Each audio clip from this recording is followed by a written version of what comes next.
Live from our home studios around North America. Please welcome the hosts of DevCentral Connects, Boolam and Peter Silva. Peter Silva. Hey, that's me. I'm on live. Hey there, community. Welcome to our DevCentral Connects live stream. If you're new to the channel, welcome. We live stream every Tuesday, 8:30 a.m. Pacific. If you're into the internet, application delivery, application services, InfoSec, any of those types of topics, that's what we talk about. So thanks for joining us. Maybe hit that subscribe button. And we got a lot more content on the channel other than our live streams. The other cool thing we do is at 9 a.m. Pacific, right after this show, we host the DevCentral Connects after show. It's essentially an open mic for you to come join us on the DevCentral platform. That's community.f5.com. We'll show you where to find that during the show, I am sure, but make sure you join community.f5.com and then jump on the after show with us. With that, I'd like to bring on my co-pilot for the day today. As I mentioned at the top, it's my good buddy, Boolam. Boo, what's happening? Hey, I am, it feels like I only just got back from vacation, but I know I've been back for a whole week and a little bit at this point, but still, maybe have a little bit of my mind back in Hawaii at this point, but glad to be here. Yeah, it's kind of hard to get the island life out of your head after enjoying a couple of weeks with, no clock and 220,000 nautical miles around you, eh? It's a really different, you know this, it's a really different pace when you're on an island, and even the people that are living there and working there, they're at a different pace, and yeah, it's a shock to your system to come back to this pace. One of the funnest things I always thought was cool is during the winter and at school time, there's some schools that actually let the students out early. It's like once a month or maybe at once a week. I can't remember the exact cadence, but they let them out early so that they can have time to go to the beach and surf. So Nice. it's kind of, I don't know. I just always Well, thought that was pretty cool. it was incredible to see the age of some of the kids surfing out there. Like I swear the girl was maybe 8 or maybe 10 years old surfing. Maybe a parent was off on the beach, or they were surfing themselves, but a little girl, maybe 8 or 10 years old, was catching waves, and it was just incredible to watch her make that progress in an early age. Oh yeah. Well, I think I might have told this story before, but when I was probably less than 6 months old, shoot, I have the picture on my desktop, but at Waikiki, there's it's where all the hotels are, but they got this little like breakers where they, built out a section, and it's for toddlers and, real youngsters, people learning how to swim. And at 6 months old, my mom literally threw me into the ocean. It's like, you better learn how to swim if you're living on an island. So, and we did that with our own daughter in a pool one day. She was only like 6 months old. We just chucked her in the pool and let her start swimming. The thing about it is they'll tend to, roll on their back like they have been for the last 9 months. You just got to, make sure you keep them that way, but they'll pop their head up to catch a breath and all that. So, Oh, that's awesome. yeah, it's pretty well. It's a survival thing too, right? Like you can't be living that close to a large body of water and not know how to swim, because that's just deadly. Oh, totally. Anybody in the comments, if you want to comment, what age did you dunk your kids in water? In the Pacific Ocean to learn how to swim. Let us know. We've got Chris Miller. Hey, Chris, good to hear from you, man. Yeah. Awesome. And we've got, let me see here. We've got Roger Bauer as well. It took a minute to get audio on. Looked like a story about flying. Turns out it's about swimming. Yeah. And feel free to share your stories about swimming or dunking your kids in the comments, but also in the after show as well, community.f5.com, and check out the DCC group. And there's a Zoom link on there, and everybody can jump on audio and video at that point. Yep. Surfers even train, right? They got the weights and stuff. They got to have like a 90-second, 2-minute hold breath time. I mean, it's, Oh, wow. it's serious because you get stuck under and tumbling in the waves. My wife learned early on as a child to make sure that she braided her hair anytime she went surfing, and especially at the North Shore. You might not know the reason the North Shore waves are so high is because of the reef that extends out. So when the water comes in, it hits the reef, and that then makes the waves so high. Sometimes you'll see the camera guys out there in the water, and they're up to their neck. They're literally got their feet on the coral. But Oh, no way. in those instances, there was a time or two before my wife would braid her hair going surfing, because if you spill and you got long hair, your hair could get caught in the coral, and then now you're trying to yank your head out underwater as the waves are yanking you back and forth. So it's you don't play when it comes to big waves, the Pacific Ocean, but it's still kind of interesting to see. You'll see the flags like high surf, dangerous conditions, and the red flag, no swimming sign, and you'll still see the 20 pros out there taking their turns on the big waves. We got a couple folks here adding their comments. 14 months old for their daughter. Awesome. Nice. And Jason, 7 months old, accidentally. So what's the story here? She was in a ring floaty in Corpus Christi. Cool. And was loving life right up to the moment a wave crashed over her. She was done after that. Yeah. So the moment we knew that our daughter Mahea Lunny, which is a Hawaiian name, our daughter Mahea could swim, I think she was only about 4 or 5, because I had been teaching her. We had been teaching her real early. She was leaning over the edge of the pool, reaching in for something, and she ended up kind of tumbling in head first and went in. And that was, kind of like that first time where you're like, but we stayed calm. I just, calmly walked over. And by the time I got over to the pool, I wasn't going to jump in, play that rescue dad stuff. By the time I got over to the pool, she was already, popping her head out the water and making her way to the edge. And I said, so what happened? And she said, well, when I fell in, I had my eyes closed and I was going down. And then all I did was open my eyes, look up, and I started to move up to the top. And I go, you got it. There you go. Perfect. And so cool. It's always good to see that when your kid can get themselves out of a mess, especially a, swimming mess early in life. Peter Fletcher's comment here. What am I missing? What are other comments coming from? Not seeing them on the YouTube. Those are popped up from Facebook, actually. So for folks who aren't aware, if you're watching from YouTube, great. And hopefully you're subscribed on there. But we also stream to a couple other channels, Twitter via the old Periscope functionality, which turned into just a native Twitter functionality.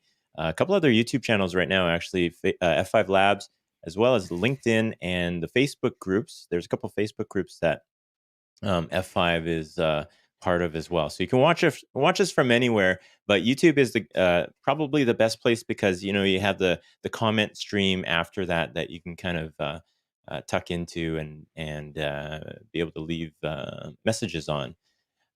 We've got now I'm gonna hopefully not butcher this name, but I know this fellow from LinkedIn here. It might be Ivgen or Ivgen.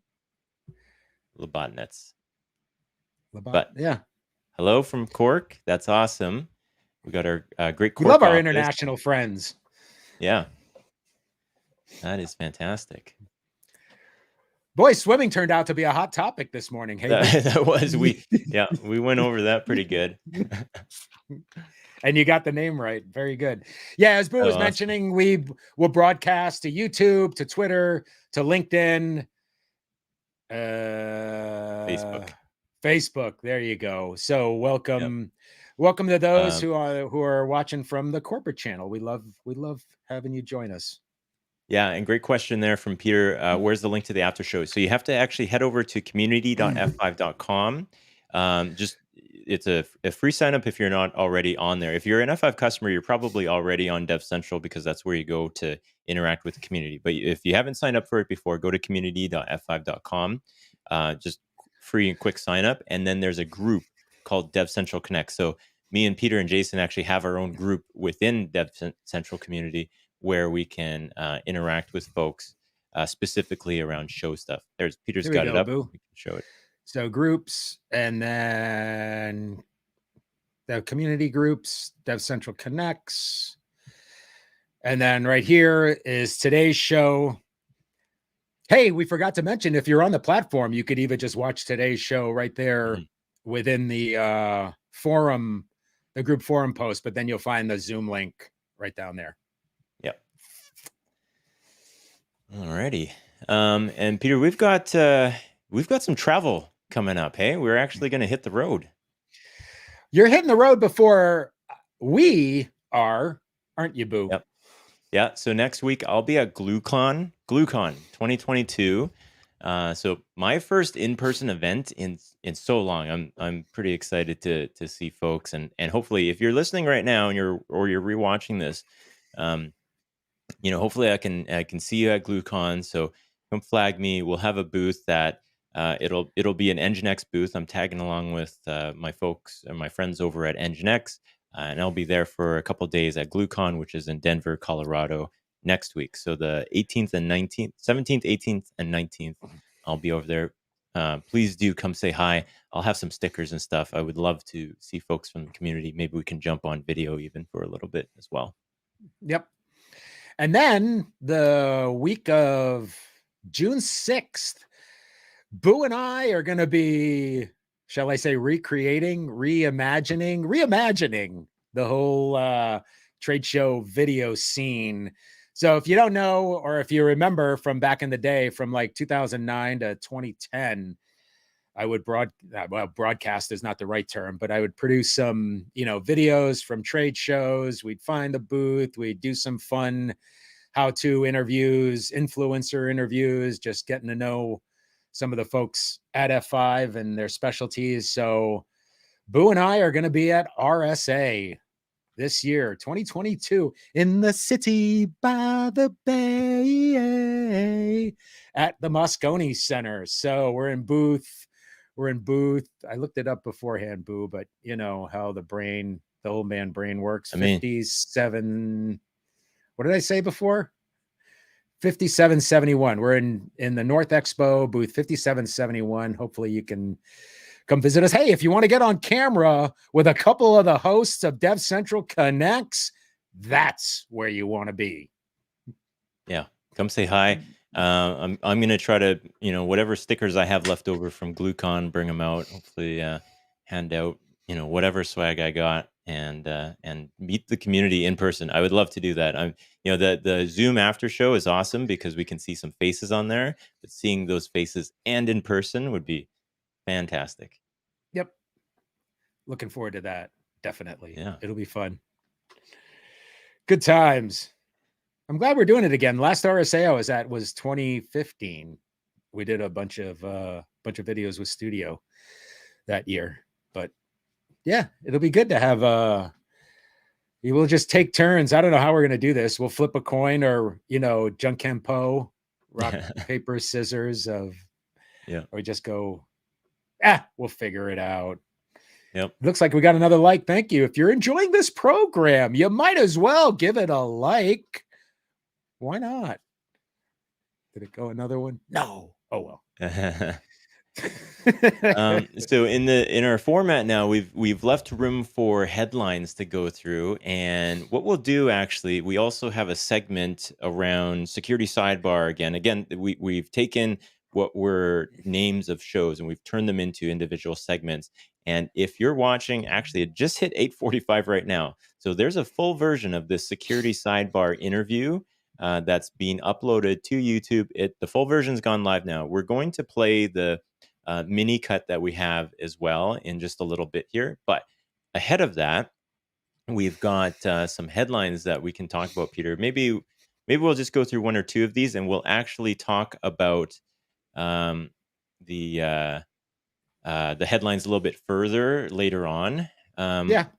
In the after show. But I don't know, which one should we talk about here? There's this other one, this one here that we had actually lined up as number one: GitHub requiring all users who contribute code to enable two-factor authentication by end of 2023. It's a no-brainer. I mean, we all need two-factor authentication. If you haven't added it already to your accounts out there, your social accounts and whatever, this is important. But enforcing this is interesting, and it's in direct reaction to supply chain attacks, right? So somebody potentially with the right access to the right repo could issue a pull request and insert some code in this, start sneaking in code into repositories that are heavily used. And so how they're implementing this is going to be based on popularity. So the most popular repos are going to have, whoever has access to it are going to have 2FA enforced on them at first, and then they're going to roll that out further and further to the more popular repos. And what's interesting is right now only 16.5% of active GitHub users actually have 2FA enabled. So I'm not sure in the context of all of the other big websites out there if 16% is good or bad, but we'd all love, especially for GitHub, we'd all love to see that much higher. Yeah. And I think it's, across the board. I guess the only thing I was sort of wondering, the end of 2023, it seems kind of a long rollout. I mean, I get that it takes some time to integrate all the technologies and give people a heads up that this is coming. However, it's one of those things. If it's a critical piece to the whole like security model of the internet. And I mean, I don't even know if the world's going to be around in 2023 the way things are going. Yeah, I mean, know what I mean? It's sort of like Twitter deal. The Twitter deal is going to close, and we're going to see how free speech affects the future of the world. Well, there were the red skies in was it Shanghai? There was this phenomenon just yesterday or the day before where the skies were just blood red. I think it was in Shanghai, and people were posting pictures all over the place. Like, okay, I guess it's time. But it had to do with, obviously the refracting light and the way the earth was and the way the sun works and all that kind of stuff. But, yeah.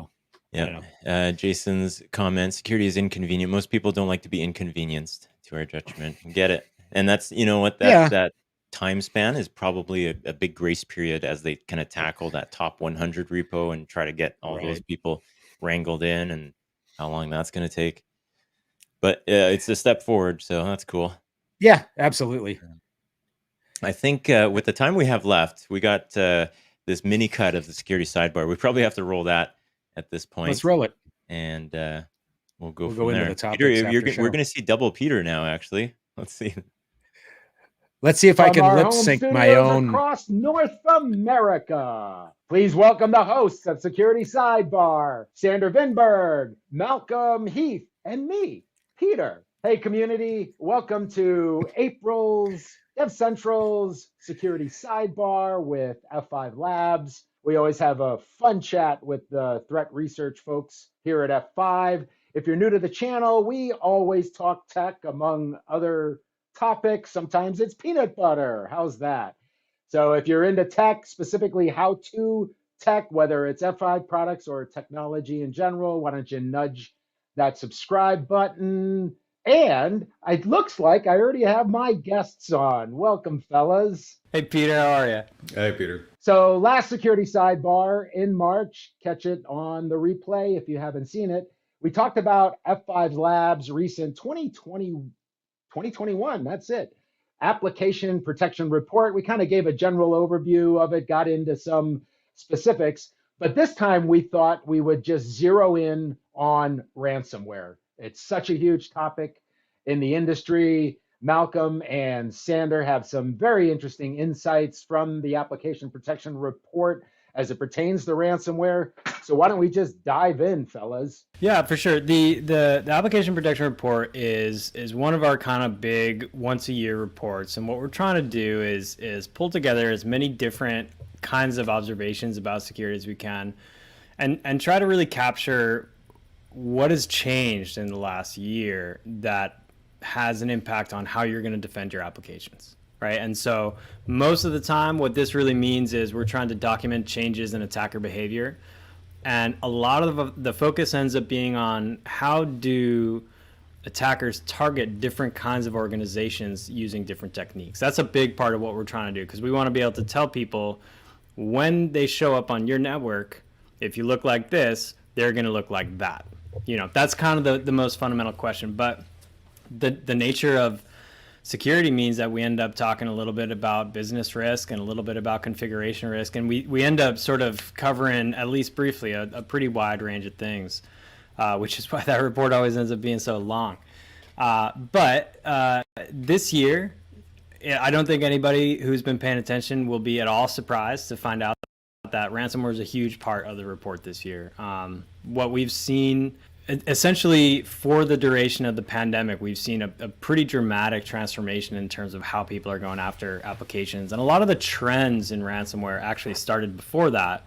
Some of the things that we are now seeing as like kind of standard in the ransomware playbook was sort of leading edge new ideas. For instance, like the affiliate model that's been around for years, but it really was sort of gaining steam 2017 to 2019. And then by the time the pandemic hit, I think all the conditions were really in place for ransomware to cause a lot of damage. So when we have this report and we say, oh man, ransomware, or rather malware, breaches that had a malware component sort of jumped from less than 7% of breaches in 2019 up to 17% in 2020, and then more than 30% in 2022.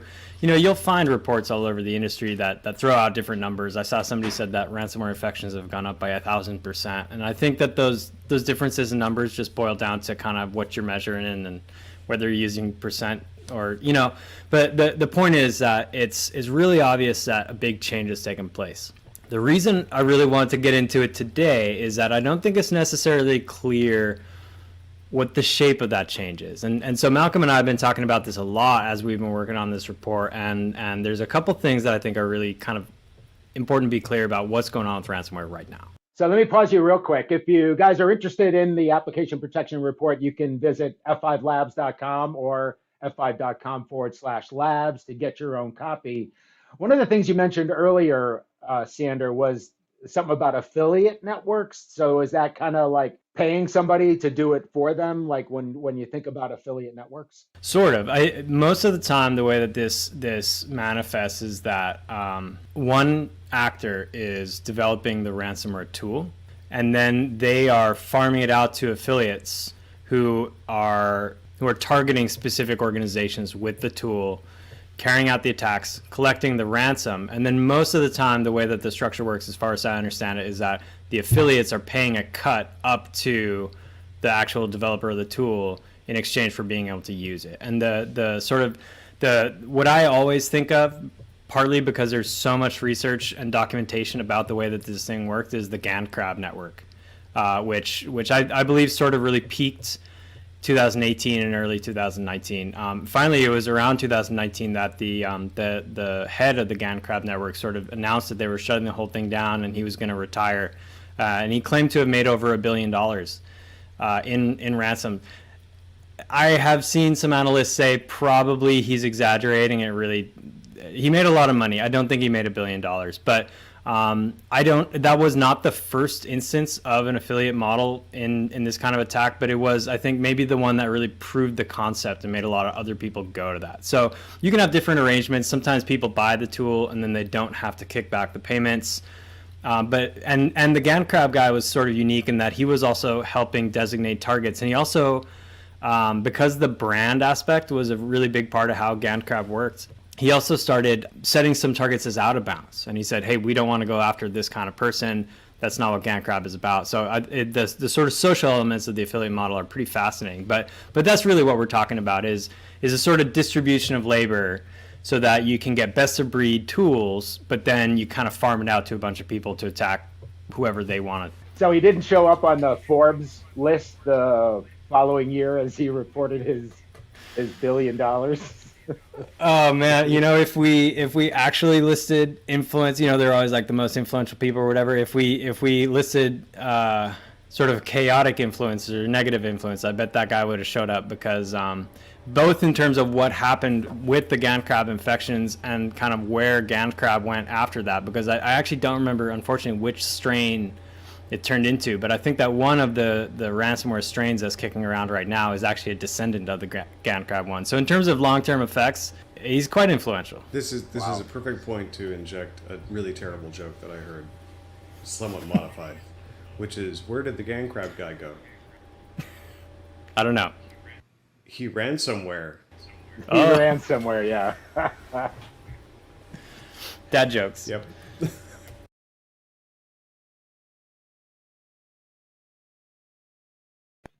Sorry, I had us muted there. They were back on. Peter, your face when Sanders said $1 billion. I love that one. Yeah, because it's like, I mean, I get those guys. We were watching I watch a lot of the scammers, especially the phone bank scammers in India, and how they turn the tables on those guys. It was a crew that does it all the time. And then, the guy who creates the glitter boxes, he's done it now. He's on version 4 of the glitter box. I watched this. Yeah. Pretty cool stuff. So they did that same thing to a couple call centers to shut them down for a while. Yeah. Yeah. Mark. So for folks who haven't seen this, what Peter's talking about is Mark Rober. Look up Mark Rober. He's got a ton of YouTube videos, but his latest one is what Peter's talking about there. Super funny. Fantastic. He's like a NASA, or was a NASA engineer or something like that, right?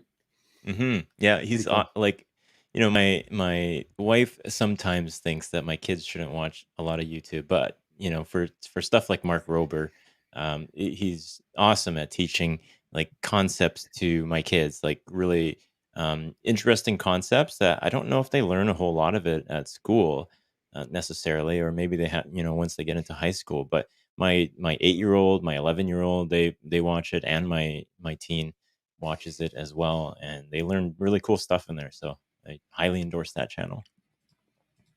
Absolutely. Cool.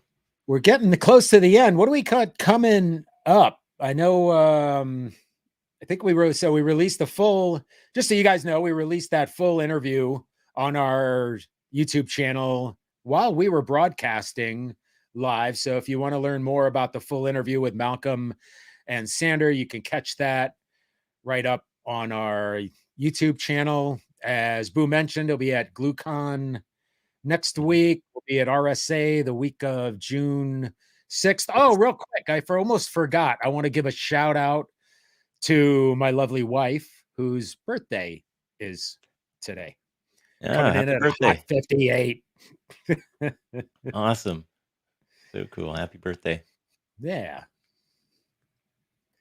What do we got coming up next week? Do we have any idea? I think Jason's coming up with the core. I mean, everything is now DevCentral Connect, so everybody can expect a similar format, and then we will have some sort of feature segment within there. But we're going to try to get to the headlines and stuff so that we can talk about these current events and start those conversations, which I think a lot of DevCentral is about that, right? Like having those conversations in the community. What's important. It's not always about F5. It's about what's important to the community. And we're there to support that.